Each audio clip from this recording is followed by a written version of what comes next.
Good morning everyone, je vous espère en pleine forme aujourd'hui. Alors, le but de cette vidéo, l'objectif, c'est de faire un tour d'horizon de tout ce que vous devez apprendre en anglais. Alors, attention, on ne va pas tout détailler, tout répéter parce que ça serait monotone pour les fidèles abonnés de cette fabuleuse chaîne YouTube. Et pour vous qui découvrez peut-être la chaîne, vous voulez aller au but, droit au but. Donc, c'est ce qu'on va faire tout de suite. La première chose que vous devez comprendre, c'est que l'anglais, en fait, c'est un système, d'accord? C'est pas seulement du vocabulaire, et puis aussi de la grammaire, et puis de la conjugaison, donc les temps, et de la prononciation, d'accord? Ce n'est pas un empilement de choses, de connaissances, de compétences, non. C'est un système, c'est-à-dire que tout ça fonctionne en parallèle. Quand je vous fais une phrase en français, ok? When I'm speaking English, like right now, j'utilise en même temps la prononciation, les temps. I'm speaking English, c'est un présent continu. J'utilise la syntaxe, l'ordre des mots. J'utilise like right now, comme maintenant, comme là, immédiatement, vous voyez? Ça, c'est du vocabulaire authentique. Donc, tout ça fonctionne ensemble. C'est ce qu'il faut vraiment comprendre. C'est pas un peu de prononciation, un peu de syntaxe, et puis on peut travailler ça de manière séparée. Non, ça fonctionne comme un système et c'est ce pourquoi c'est compliqué et ça demande beaucoup d'énergie de parler, notamment au début parce qu'il faut faire 3000 choses en même temps. Toutes celles-ci, notamment, d'accord? Et ça demande beaucoup d'énergie et c'est pour ça qu'il faut aussi donner du temps au temps pour améliorer votre anglais. Et donc, il faut être régulier. D'accord? Donc, il faut travailler tout ceci en parallèle et comprendre que n'importe quelle langue, c'est un système où on organise le vocabulaire grâce à la grammaire, grâce à la syntaxe. C'est prononcé de manière bien spécifique, surtout en anglais où on a une grosse différence et c'est ce qui fait toute la difficulté. Regardez, right, right, le G et le H, on ne le prononce pas. C'est ce qui fait toute la difficulté, notamment de cette langue. Bon, le vocabulaire, c'est la base, vous l'avez compris. Mais pas que. Pas que, on va voir pourquoi après. Donc, quand vous apprenez du vocabulaire, et je ne vais pas tout reprendre ici, chers amis, puisque en plus, vous pouvez télécharger toutes les diapos en cliquant sur le i en haut à droite. Et si vous êtes sur mobile, vous avez le lien dans la description ou sur tablette pour télécharger toutes les diapos du cours. Mais il y a une chose qui est extrêmement importante. Apprenez toujours du vocabulaire en lien avec qui vous êtes. Donc, du vocabulaire utile et essentiel pour vous. D'accord? Il faut être malin quand on apprend une langue. Il faut aller à l'essentiel. C'est-à-dire que, par exemple, si vous voulez vous reconvertir dans la gestion de projet dans le bâtiment et votre anglais est un peu déficient, vous voulez travailler au Luxembourg, vous êtes en France, cas réel d'un membre de la communauté avec qui j'ai discuté très récemment, je le salue, d'ailleurs, il se reconnaîtra. Vous devez évidemment, vous allez apprendre un vocabulaire qui est différent du vocabulaire d'une personne qui par exemple est à la retraite et souhaite recommencer à voyager en Asie. Ça ne va pas être le même vocabulaire. Donc là-dessus, il faut vraiment que vous ayez une démarche proactive, vous posiez la question, ok, est-ce que là ce que j'apprends, est-ce que ça va vraiment me servir? Et au niveau du vocabulaire, c'est assez simple, d'accord? Évidemment, c'est aussi pour ça que vous avez des formateurs professionnels qui sont capables de vous dire, il faut que tu apprennes dans tel ordre et il faut que tu apprennes exactement telle chose et telle chose et telle chose. C'est tout aussi l'intérêt d'une formation au-delà du contenu lui-même. Vous l'avez compris, chers amis. Donc ça, c'est pour le vocabulaire. Maintenant, en ce qui concerne la grammaire. Bon, la grammaire, j'ai distingué ici la grammaire des temps. On va parler des temps après. Vous devez voir, à mon avis, ou vous pourriez voir, les choses de cette façon. Le vocabulaire, ce sont les organes, donc la peau par exemple, Et la grammaire, c'est le squelette. D'accord? Donc, sans grammaire, tout s'écroule. Donc, il y a des notions hyper importantes à apprendre, notamment la différence entre many et much. Tout ce qui est article, les adjectifs possessifs et démonstratifs, donc mon, ton, my, your, comment poser une question, donc derrière les interrogatifs who, what, how many, how much. Et voyez, vous mélangez deux notions ici, les quantifieurs, c'est-à-dire many, much pour exprimer une quantité et comment poser une question. Donc parfois, vous avez les deux en même temps, ce qui fait que ce n'est pas forcément facile si vous avez peu de pratique. Donc plus vous pratiquez votre grammaire de manière régulière, plus ça va venir naturellement. D'accord? Donc comment poser une question? Là, ce sont vraiment des grandes notions que moi, j'apprendrai si vous voulez vous faire un programme de votre côté. En premier, vous avez tout un tas d'applications, notamment Mosalingua, que je vous recommande.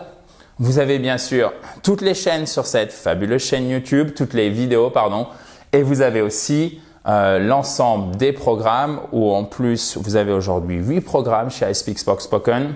Donc, en fonction de vos besoins, que ce soit anglais du voyage, anglais professionnel, reprendre l'anglais depuis le début, atteindre un niveau d'anglais avancé, réussir votre test d'anglais comme par exemple le TOEIC, le TOEFL, vous avez vraiment de quoi faire. Donc, si vous êtes intéressé, si vous avez besoin de quelque chose, vous pouvez bien évidemment m'envoyer tout simplement un email. Chers amis, alors, les temps, je les ai séparés de la grammaire puisque c'est un gros morceau en anglais. Et d'ailleurs, souvent, on dit de manière peut-être un peu abusive, la conjugaison. D'accord? Parce qu'en fait, c'est pas vraiment la conjugaison, contrairement à une langue latine comme le français, qui pourrait poser problème puisque c'est assez simple. Par exemple, pour le passé, sauf si c'est un verbe irrégulier, vous rajoutez ed. Voilà. Imaginez la conjugaison du passé simple en français si vous appreniez le français. Aïe, plus compliqué. Je ne parle même pas de l'accord des participes passés, etc. Où on n'a pas ces soucis à surmonter en anglais. En revanche, on a un système de temps qui est très puissant et qui permet en fait de situer l'action dont on parle dans la phrase dans le temps par rapport à d'autres actions ou dans le temps de manière générale. Et tout ceci, en fait, ce sont les temps continus, les temps simples, d'accord, mais aussi les temps perfect, comme le present perfect.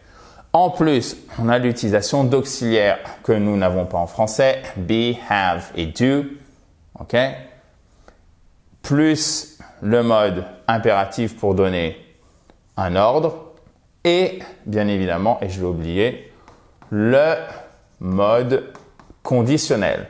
Donc, vous voyez, tout ceci est très complet et ça doit faire l'objet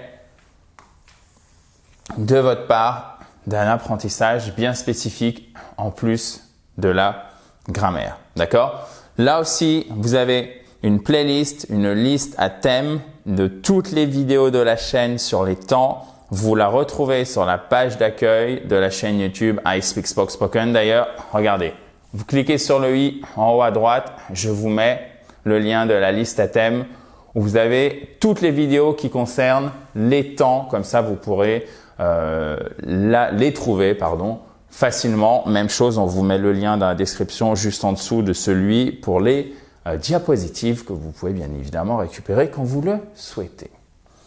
Ensuite, chers amis, alors la prononciation. J'ai oublié de vous le dire, mais c'est pas grave puisqu'on parle de la prononciation ici, quand vous apprenez du vocabulaire, vous n'avez pas le choix. Vous ne pouvez pas faire l'impasse sur la prononciation parce que c'est ce qui permet de comprendre ce qui vous est dit, mais c'est ce qui permet de vous faire comprendre. Et c'est très souvent le point de douleur, le point bloquant chez nous francophones quand on veut s'exprimer. Et d'ailleurs, c'est souvent ce pourquoi on bloque à l'oral parce qu'on n'ose pas, on se dit j'ai un énorme accent, je vais pas me faire comprendre. je vais peut-être ressentir un sentiment de honte ou je vais me sentir peut-être un peu, voire beaucoup ridicule. Alors, c'est pas le cas de tout le monde, mais on est beaucoup à avoir ce type de blocage, notamment suite à de mauvaises expériences, dont parfois l'anglais scolaire, d'accord? Donc, ce que vous pouvez faire pour contourner le problème, c'est travailler de votre côté tranquillement la prononciation et on va voir après comment pratiquer cette prononciation, ce qui petit à petit, parce que ça ne se fait pas comme ça du jour au lendemain, va vous permettre de vous débarrasser d'un éventuel ou d'éventuels blocages, chers amis, à l'oral. Donc, première chose à apprendre, l'alphabet. Ok? Servez-vous de la phonétique pour comprendre comment il faut vraiment bien prononcer chaque syllabe dans un mot. C'est pour ça qu'à chaque fois, je me sers de la phonétique dans les vidéos sur la chaîne dès que je le peux. Comprenez les règles de prononciation de base, que ça soit pour prononcer les voyelles, voyelles longues, voyelles courtes, mais aussi les diphtongues. Vous savez, ce sont ces doubles sons, comme par exemple le verbe to take. C'est pas take, c'est take, ache. Ok? Vous voyez, vous avez une diphtongue. Donc là, c'est parfait. Une diphtongue qu'on a identifiée parce que c'est vraiment différent du français. Donc, c'est pas to take, mais to take. Du coup, là, on le prononce correctement. Et en plus, on utilise, c'est ce que je vous disais, comme support, l'alphabet phonétique. Donc ça, c'est vraiment un mini exemple, mais qui vous montre bien à quel point au sein de la prononciation, qui est elle-même juste une partie du système anglais, si je puis dire, il faut utiliser toutes ces connaissances, toutes ces étapes. Là aussi, vous avez un ensemble de vidéos qui est très très fourni sur la prononciation et j'en ai même fait spécifiquement plusieurs sur la phonétique, chers amis. Continuons dans la joie et la bonne humeur. Parlons maintenant de votre compréhension. Alors, la compréhension, cela prend du temps. C'est long, cela prend du temps, vraiment. Je sais que je radote, je répète, d'ailleurs j'ai dû vous dire donc 23 000 fois dans la vidéo.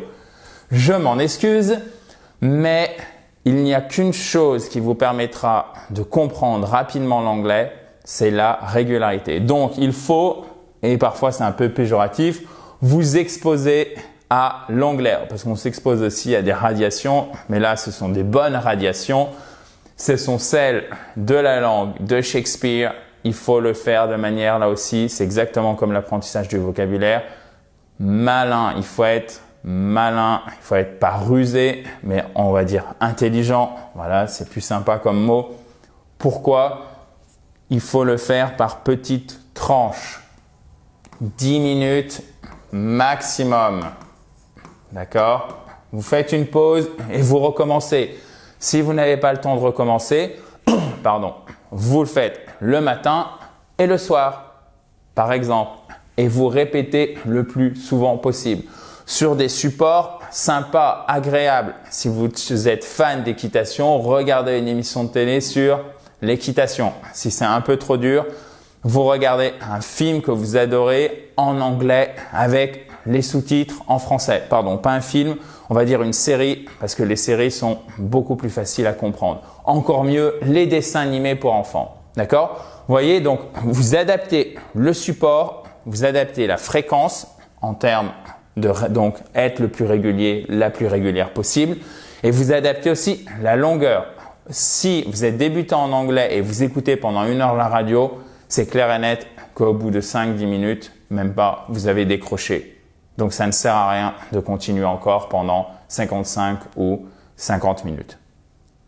Si vous avez des questions, chers amis, je vois peut-être non, pas de sceptiques. Bon, très bien. Mais en tout cas, si vous avez des questions, si vous avez des besoins de conseils, de recommandations, s'il vous plaît, écrivez tout ceci en bas dans un commentaire et je reviendrai vers vous rapidement, souvent dans la journée, puisque nous sommes là pour vous aider. Bon alors, la pratique, c'est souvent là aussi où le bas blesse avec la prononciation parce que tout s'enchaîne, hein. Ce sont en fait les rouages d'une même machine qui s'appelle l'anglais, mais la prononciation et la pratique, notamment, bon, pas de secret, plus vous vous entraînez, plus vous serez à l'aise à l'oral, plus votre oral sera fluide.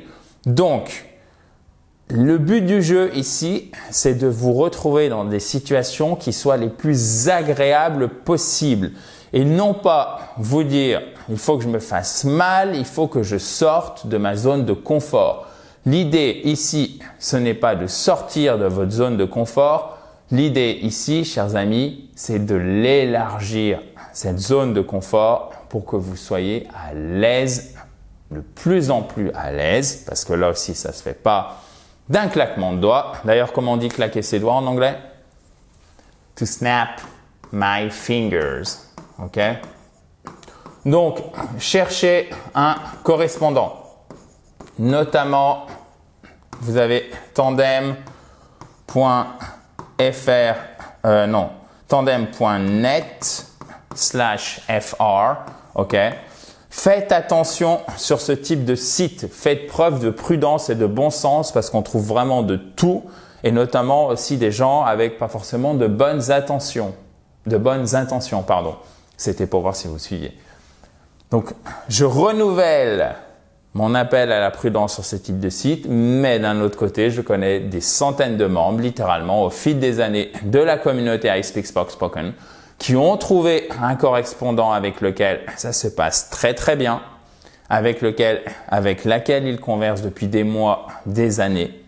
Et grâce à ça, ils ont considérablement augmenté leur niveau d'anglais.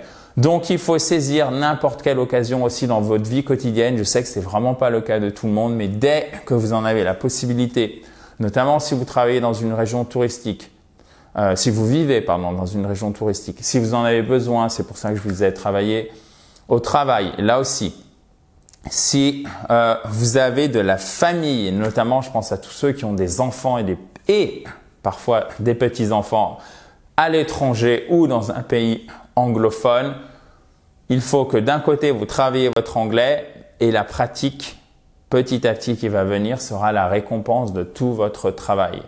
Mais là aussi, cette pratique, elle prend du temps. Donc, il faut donner du temps au temps.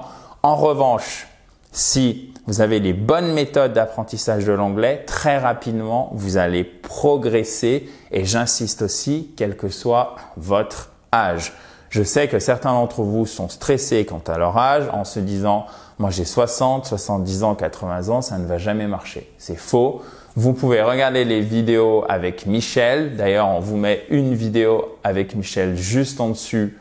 Vous cliquez sur le i pour y accéder ou sur le lien juste en dessous dans la description.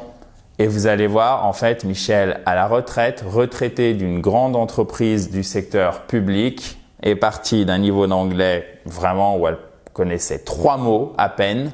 Thank you, hello. Non, c'est thank you, hello. Vous voyez, elle ne les prononçait pas correctement au début, même ceci.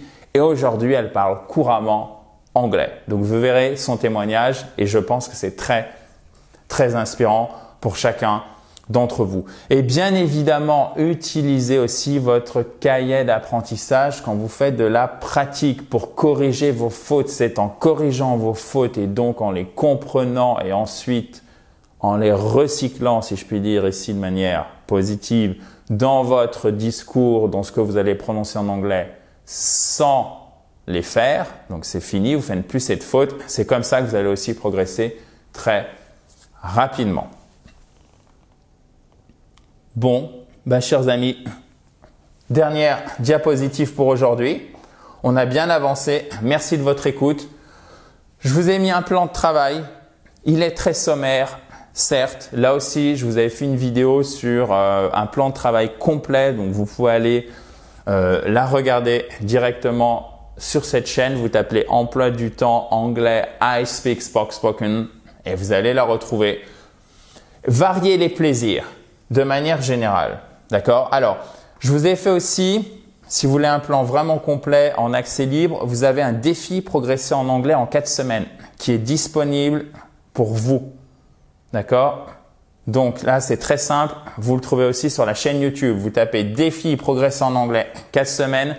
Vous allez tomber sur les 4 vidéos et après, vous avez 4 pages complètes avec toutes les ressources, le niveau d'intensité au niveau de l'apprentissage chaque jour, intensif, peu intensif, exactement ce que vous devez apprendre, ce que vous devez réviser, tout ça sur 4 semaines. Moi, c'est ce que je ferai en premier. Mais de manière générale, il faut que vous variez les plaisirs de la manière la plus régulière possible. C'est vraiment indispensable. J'insiste sur cette régularité.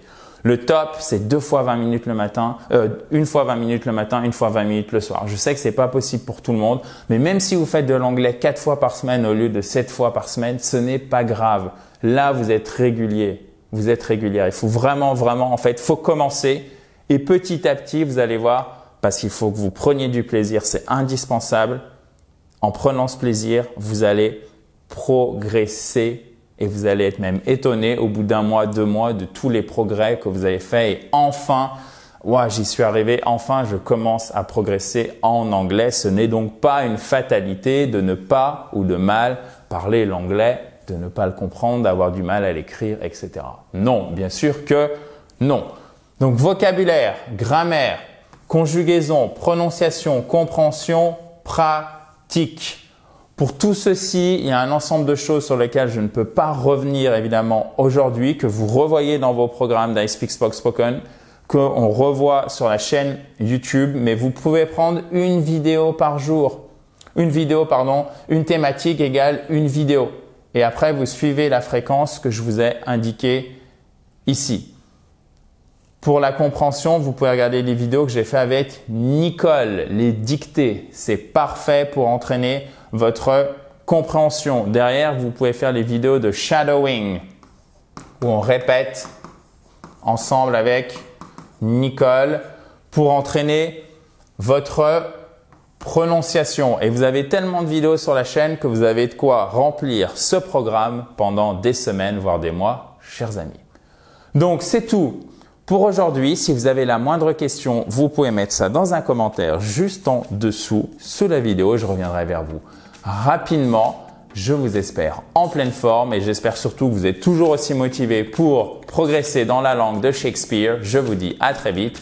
Thank you so much. Have a nice day. Bye bye.